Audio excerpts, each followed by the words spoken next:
बानायनो रोंफुनाय टाइमाव इबो लाइक हिदो टिकटकदो बेन गैला गारि जाखायोमोन रायखियाव आं गावखौनो गाव एख' मोना आं मिथिबाय अडियेन्सआसो आंखौ मानिफ्राय मा खालामदो गावसोरसो मिथिसिगौ आं मानसिजों दं एन मयलारि निरु मयलारिसोमोन आं एन मयलारि जालांबाय खाखुमालांलायबाय आं एबार मोनसे न'आव खोन्थानानै माने नोंनो खोन्थादो मानि खारनै खोन्थायामोन आंनि खोन्थादो आं आगारहरालै सिगांफोराव लोगोफोरजोंबो आगारा सिख्ला टाइमाव जुदि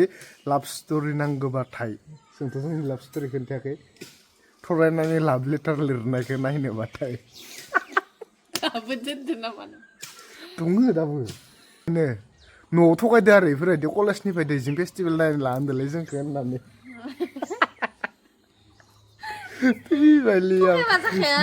बिदा सानै दंथारो मस्थ' क्लास 7 बा आं क्लास 8 बाथाय गोसोथोलायलायदों लाभ स्ट'रि नांगौबाथाय सोंहर खोन्थागोन 200 खोन्थागोन आङो यानि लेटार लाभ लेटार लिरनाया दाबो दङ ओमफ्राय ई बुस्थुखौ रावबो मिथियानो दिनैसो बिमाया लामायालाय बिहरनोसै लांफैनो दिनैसो बिदामोनहा मिथिसिगोन लोगोफोर सानसुफुनि ओंखाम जाखांनानै सिन्था खालामै मोनसे बुस्थु आं मोनदो आरो बे बुस्थुआनो जाबाय मेम'रि दानि जुगावथ' बेफोरबायदि मेम'रि गैला सिगां 2-3 बोसोरनि सिगाङो 2-3 बोसोर सिगाङाव माने मेम'रि सलायोमोन दानि जुगावथ' दा सोलिबाय थानाय टाइमावथ' मेम'रि सलायला इ मेम'रिखौ माने आङो मबाइलनिफ्राय बख'ना दोनथ'दोंमोन ओमफ्राय इयाव जिखिनि दंसै आरो ओमफ्राय गैयिखौ माने थरायनाया दानखाजोबनानैनो दोनबाय एकदमबारे माने मबाइला सिगां फुल जाबाय थायोमोन ना भिडिअ बानायनाय टाइमाव बेनिफ्राय बिदिनो फुल जाबाय नालाय बिदिनो इखो दानलाय मोजां बुस्थु मोननै मोनथामसो मथा मथि 10ता माबासो दानना दोनबाय आरो फट' मोजां फट' बेफोर माखा दानजोबनानै ओमफ्राय आं उनाव नायबाय थाबाय बुस्थु माखाथ' गैया खमायजोबनानै दङ ओरैबायदि नुबाय थरायनाया ओमफ्राय दानना दोननायनि मेम'रिखौ बख'ना दोननानै बहा दोनफ्लांनाय मथा मथि सप्तासेसो जाबाय आं सप्तासेनि सिगां नागिरनानै मोनाखै ओमफ्राय दिनै फट'नो मोनसे जायगायाव गोसोखांनानै होदो मोनबाय आरो बुस्थुखौ मोननानै आं मा बुस्थु दङ माबायदि फाल्थु बुस्थु दङ होननानै नायबाय मोननानै दा नोंथांमोननि सिगाङाव मोनसे फट'खौ रिएक्सन लानानै नोंथांमोना माबायदि नुयोमोन जों सिगाङो माबायदिमोन गोसोथोलायफुनाय टाइमाव माबायदिमोन बेखौ नायबानो जाबाय ओमफ्राय दा हाबा जानायनि टाइमाव माबायदिमोन बेखौ गेस खालामनानै कमेन्टआव खोन्थाहरबानो जाबाय नायलांबाय था दानि फरायनायखौ लिंक फरायनाया ओरैबायदि माने दानजोबनो नागिरो मिथिगोन ना साला होथरना हो इमान फट' दंमोन बेफोर माखा फट'मोन नों मानो दानजोबनाय नै फुल जानायनि दानदां मायो फुल जानायनि दानदां फुल जाबानो दि एसे ओरै मेम'रि गोनां माबाखौ दानलायनो हाना नोङो फट' जाजोबनाय खोनाखै मबाइला ओमफ्राय बैखौ दोनबाय थानांबाय दानजोब्बाय आं मानो बारा गैया नोंनि लोगोफोरखौल' दोनदो आंनि माखा दानजोब्बाय नायनो ओमफ्राय नै लोगोफोर दङ आरो इयावनो नैफोरबायदि मायो अरिजिनेलखौथ' दाननानै खोमाखाबायानो इयो दङ आंनाव हबाव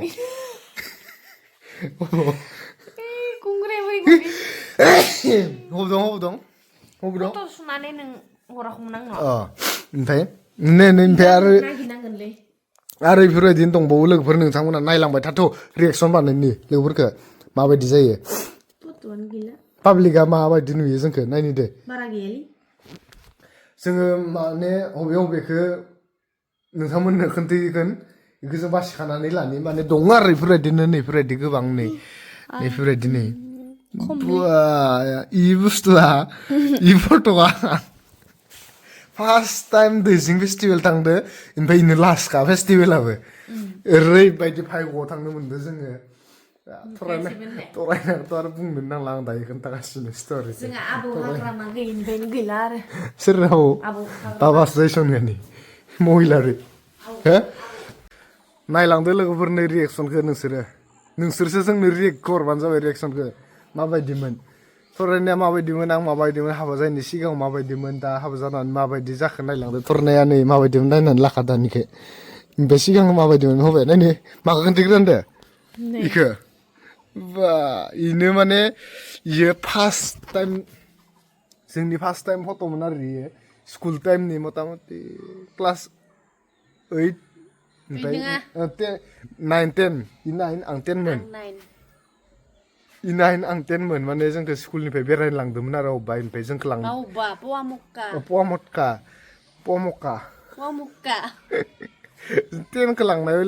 10खौ लांनाय भाजिनो 9खौबो लांफादो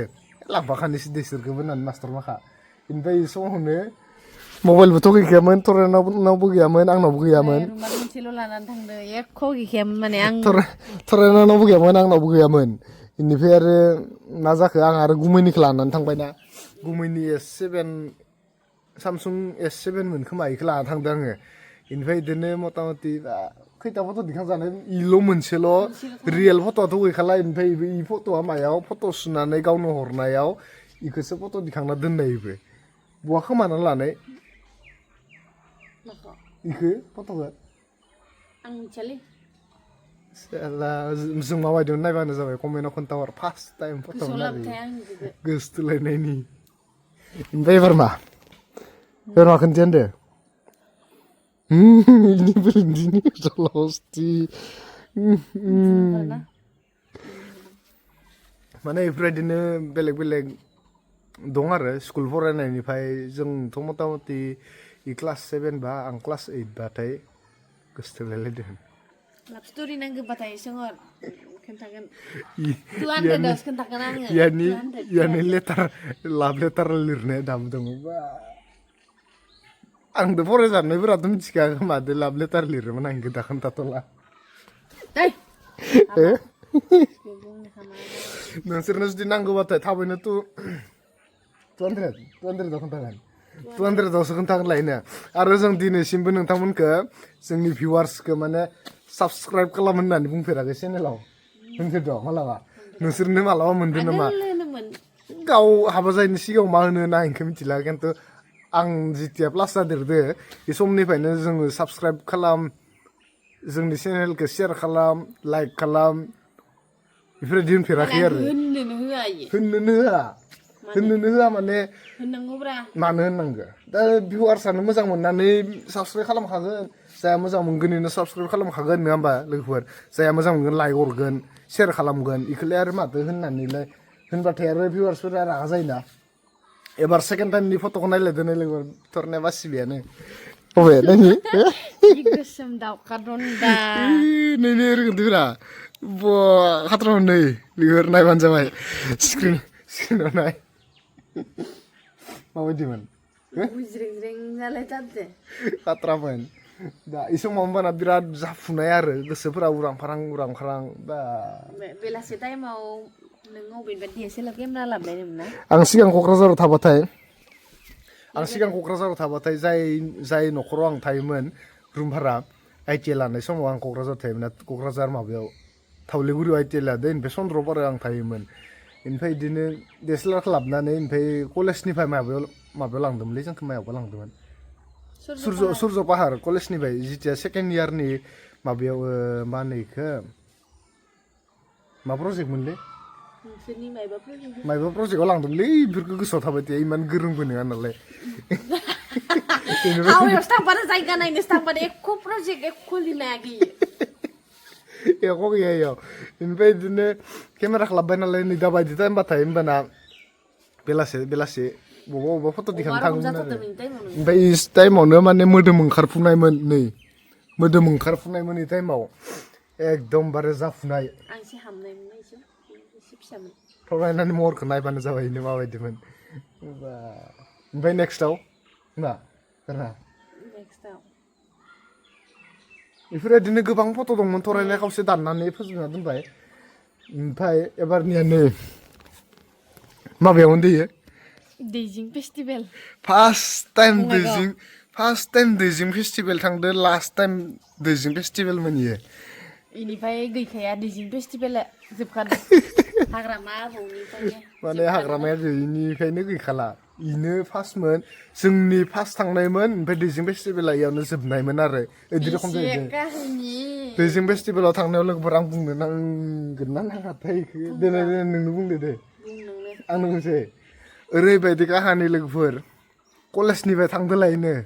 न'आव थगायदो आरो इफोरबायदि कलेजनिफ्राय दैजिं फेस्टिभेल नायनो लांदोलाय जोंखौ होननानै थगायबा जाखाया बिदा सानै दंथारो मस्थ' बिदाफोराथ' एख' पात्तायानो गैयामोन खोमा इ समाव बिमाखौथ' थगायनांबाय बिमाखौ थगायनांबाय बिमाखौ थगायदो आरो इनिफ्राय थगायबायबो जाबायबो थगायना साक्सेसबो जाबाय थांनोबो होबाय ओमफ्राय लांफाबायबो आंबो ओमफ्राय लोगोफोर थांदो बिदिनो मथा मथि जों 11 जनसो जालांदो खोमा गाव हारसिंमोन आंदो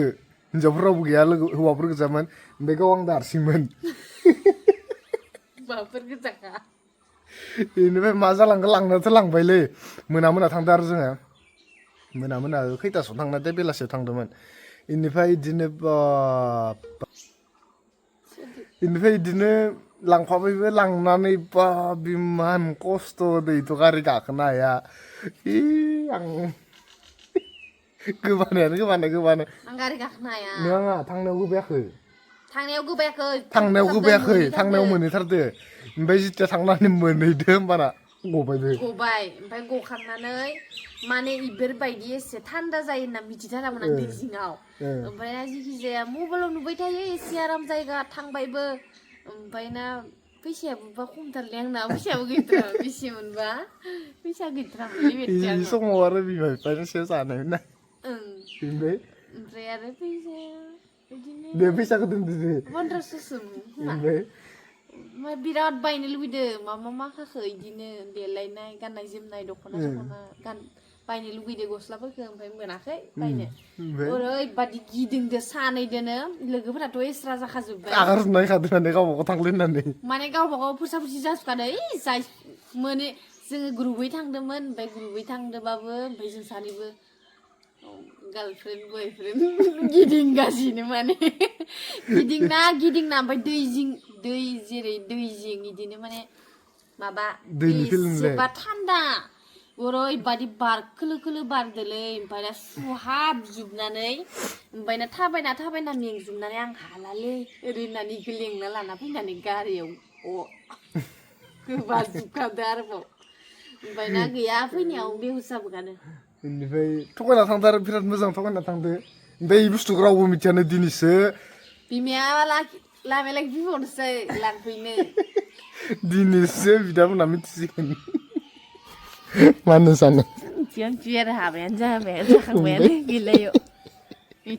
दिनैसो मिथिबाय नेक्स्टआव मा दं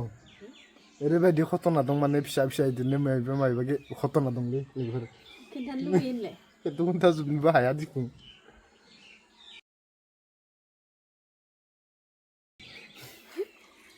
फट' दिखांनाय टाइमावबो रागा जायोमोन आंखौ मिथिबाय माबायदिमोन देलाय माया नै इफोरबायदि खोमसि सिनदो नै इ जाबाय कलेजनिफ्राय फैनानै लामा ससेयाव फट' दिखांनाय DSLR लाफुनाय टाइमावनो दे होमबाना इ समाव बिराद DSLRनि जाफुनायमोनलै मानसिफोराबो बिराद फट'नि DSLRनि जायनाव DSLR दं बिदिनो बिराद लोगो गोबां दङ बिदिमोन आरो इ समाव माने नों DSLR लाना नोंजों बारसोम बोखाजोबदों नामा लोगोफोरा आंनि नङामोन नै DSLR लोगो जोङो लोगोयैनो जमा नांनानै लाबोखादोंमोन आरो ओमफ्राय बेफोरबायदिनो दिखांबाय थाबाय फट' दिखांबाय थाबाय ओमफ्राय आं ओरैबायदि केमेरायाव ओंखारनो बायोमोन आंसो मिथिगौ आरो माने आंखौ लेथ्राथार नुयो आं निजिखौनो माने बिराद लेथ्रा बिउटि प्लासल' नांगोन ना हिन्जावफोरनो आं खदाय बिउटि प्लास बिउटि केम बिदि नङाबा आं केमेराखौनो खेबजानो बायोमोन दे आं लाजिसोगारोमोन ओमफ्राय थेवब्लाबो आंखौ केमेरा खेबनो होयोमोन ओमफ्राय आं एख' पेसननि थानो रोङा आं माबायदि थायो नोंथांमोना मालाया माबायदि पेसन थायो आं दलद माबायदि गसंना थायोमोन आंहा एख' माबा गैखाथारालै दा ओमफ्राय नै थरायना दा आंबो सकियाव थांनायनि एबार नै नायबानो जाबाय एबार खारखुमा लांलायबाय आं मोनसे न'आव खोन्थानानै माने नोंनो खोन्थादो मानि खारनै खोन्थायामोन दे आंनि खोन्थादो आं आगारहरालै लोगोफोरजोंबो सिख्ला टाइमाव आगारहरजायैनि कारनायनो थगाय जेरावनो मेरावनो खारखुमा लाङोमोन मिथिगोना सकिनि फट'यै नायबानो जाबाय सकियाव माबायदि थांदोंमोन ओमफ्राय आरो दंबावोमोन ना सकिनि नै खाथ्रामोन नै नायबानो जाबाय माबायदिमोन कमेन्टआव खोन्थाहर सिगां माबायदिमोन दा माबायदिमोन बेनो बेनो होमबाना इ समाव इउटुब गैयामोन आरो गैया इउटुबाथ' हाबा जाखांनानैसो ओमफ्राय आंनि टाइमाव सायरि होबाय थायोमोन होनबा ओरैनो गाव मा सायरि होयो रिल्स रिल्स नामा आरो लोगोफोर रिल्सनिबो मोनसे एक्सट्रायै भिडिअ लाबोगोन नायबानो जाबाय रिल्सनि मोनसे एक्सट्रायै मोनसे बानायगोन आरो मथा मथि 10थासो रिल्स दं थरायनानै गोदोनि टिकटक लाइकिमोन ना ओइ ना इ दंखायो इयाव फुराना माबायाव थांबानो थेवबो इसोर नुवाखैना दा इयाव रिएक्सनाव खोन्थिगोन ना जोङो लाइकि बिराद सलायोमोन टिकटक बिराद सलायोमोन बेनिफ्राय जेथिया बानायनो रोंफुनाय टाइमाव इबो लाइकिदो टिकटकदो बेन गैला गारि जाखायोमोन लाइकियाव ओमफ्राय बेलेग बिलाय लोगोफोरनिखौ नाय बे फट'खौ नाय नै इउटुब लासो लानानै बोरै खालामजोबदों इउटुब लासो लानानै नै खिन्थु आं फिसाखामोन दै आं फिसाखामोन इसे इ टाइमाव होमबाना एसेबां माबा नङामोन जितिया कलेज जोबनानै माबानानै मेट्रिक होखांनानै फार्स्ट इयारनि मथा मथि आधा थांबायमोन आरो फार्स्ट इयारा बेनिफ्राय जितिया ITI नि एडमिसन लानानै ITI मोनबाय होमबानिया रुमाव थानानै एनो कवा मोदोम ओंखारबोदों राननायनिफ्राय आं गैया समावहाय नै क'क्राझाराव नै बेफोरबायदि माबायोन आरो ITI-आवमोन थावलेगुरि ITI-आवमोन हाथ्रामोन जों बाबालाय गांगाथारबाय ओमफ्राय नै फट'खौ नाय नै इयाव बिराद स्टाइल जाथारदोंमोन मानसिया नैयाव बिराद इ टाइमाव होमबाना बिराद साफा जानाय इ फट' मिथिबाय मायाव लोगोआ आंखौ उन्दुनायनिफ्राय बोखांना लाना फैदो थौ फट' दिखांनो थांनि माबायाव साहा बागानाव होननानै नै साहा बागान दंना माबायाव थावलेगुरि मा जायगा ना आं बेखौ मिथिया जिखुनु इयाव बिराद मानसिया फट' लानो थांबाय थायोमोन आरो इयावनो माबायाव चन्द्रपाराखै गौरांनि ओरै सिगाङाव इयाव होमबाना दिखांना लानांदों उन्दुनायनिफ्राय मिथिबा उन्दुनायनिफ्राय दिखांना लाना थांदों आंखौ इ फट'खौ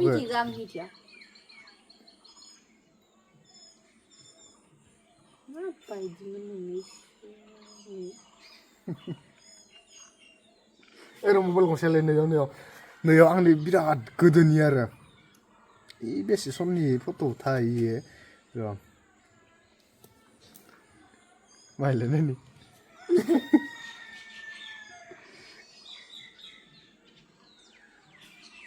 बोरलै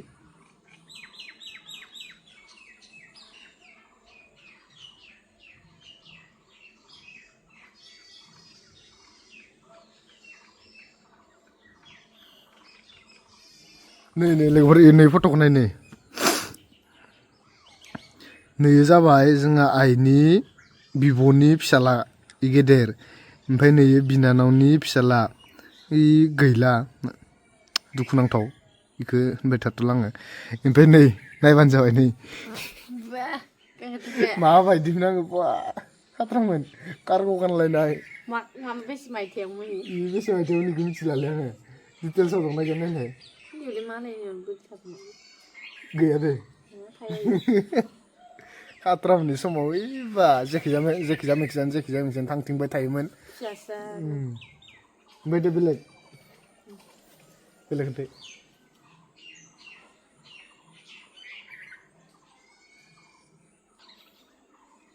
ओमफ्राय नै क'क्राझाराव थानाय टाइमाव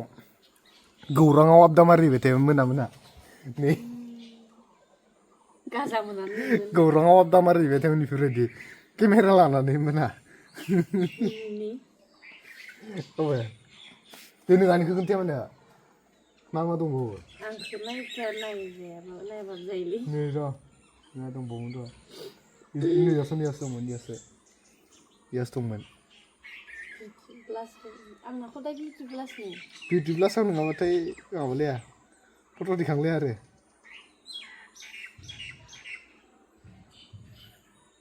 बोरलि नै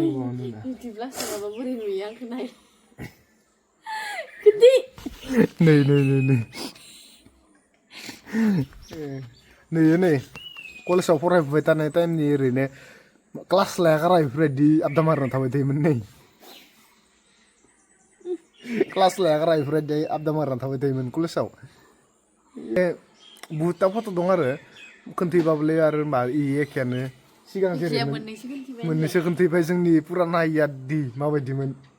थरायनाया माबायदिमोन आं माबायदिमोन इनिफ्राय जुदि थरायनानै सिगांनि रिल्स बानायनो नांगौबाथाय कमेन्टआव खालाम 1 लाइक माबा 1K कमेन्ट हरबानो जाबाय होमबानो रिल्सखौ खोन्थिगोन माबायदि रिल्स बानायोमोन ओमफ्राय थरायनाया दा माबायदि रिल्स बानायो हादोरना माबायदिमोन आं दि इ बुस्थु मेम'रियाव सेभ खालामजोबना दोनामोनबाथाय नों बहा मोनगौमोन नागायनो नों बहा मोनगौमोन बेखौ दोननाय बुंनाय दा नों जेरै नायनानै मिनिबाय दं दा नों जेरै नायनानै मिनिबाय दं बेफोरबायदि मिनिनानै नों मिथियो 1K कमेन्ट खालाम होमबानो रिल्सखौ खोन्थिगोन इनिफ्राय जुदि लाभ स्ट'रि नांगौबाथाय जोंथ' जोंनि लाभ स्ट'रि खोन्थायाखै थरायनानै लाभ लेटार लिरनायखौ नायनोबाथाय दङ दाबो नोंमा खस्थालायनो बिदा नै दालाय लोगोफोर दंमारो दङ आं खोन्थायाखै माबायावसो दोन्दोंमोन आङो हम थियेटार बक्सआ इसिङाव सोनानै दोन्दोंमोन आङो रावबो दांनो हायामोन नायखो होमबाना खुलिनानै सोना दोन्दोंमोन आं सिङाव ओमफ्राय बक्सआ बया जानानै आं दोन्दो बख'बायानो नोंखौ मालाबानो ओमफ्राय जुदि लाभ स्ट'रिनि फरायनानै लाभ लेटार जुदि नांगौबाथाय 200 मा 200K आवसो खोन्थिगोन लायनो खिन्थु जों होना जोंनि चेनेलखौ साबस्क्राइब खालाम लाइक खालाम शेयार खालाम होननानै जों कुनु दिन होनफ्लाङाखै लोगोफोर नोंसोरनो कमेन्ट खालामनानै जोंखौ प्रुभ होबानो जाबाय होनफेरदों मालाबा ना नों मालाबा सोर होनना बुंदों जिथिया आं प्लास जादेरदो गाव हारसिङाव होनदोना होनाखैमोन आं बेखौ मिथियामोन आं गावखौनो गाव एख' मोना आं मिथिबाय अडियेन्सआसो आंखौ मानिफ्राय मा खालामदो गावसोरसो मिथिसिगौ आं मानसिनो दं एन मयलारि निरु मयलारिसोमोन आं एन मयलारि जालांबाय आं आंनि नामनि सिगां आंनि नामखौ आं बसनाल' होदोंमोन एन खालामना दोन्दोंमोन आं दा एन महिलारि होननानै मानो एसे मोजां मोनो दायो सब नोंथांमोननि अननायावनो गोजा बेखौ जों मालाबा बावनो हानाय नङा जों खस्थ' खालामनानै जेसेबां नोंथांमोना जोंखौ जेसेबां सापर्ट होदो बेनि अनगा आरो जोंनाव मा नांबावगौ नङा दा बेखौ नायनो कारनै लाभ स्ट'रिखौ नायनो कारनै थाबैनो 200K खालामनानै हो होमबासो फरायनाया पल खुलिगोन लाभ लेटार फरायनानै होगोन गावहानि लिरना आङो 100K आवथ' आंनि Q&A भिडिअ लाबोदोंमोन ओमफ्राय आरो सेकेन्ड Q&A भिडिअबो लाबनो नागिरदो ओमफ्राय दिनै आरो बिदिनो ओंखाम संनायदो मानायदो खामानि दामानि खालामनानै भिडिअ खालामनो सोलाबासै लाबगोन लाभ स्ट'रि फरायनायजोंनो Q&Aखौ लाबोफानोसै उनाव बिदिनो सोरबा फट'खौ नायनो लुगैदो नालाय ओरैनो इयो बानायबाय आरो नायलांबाय थादो नायथो होननानै कमेन्टआव माबायदिमोन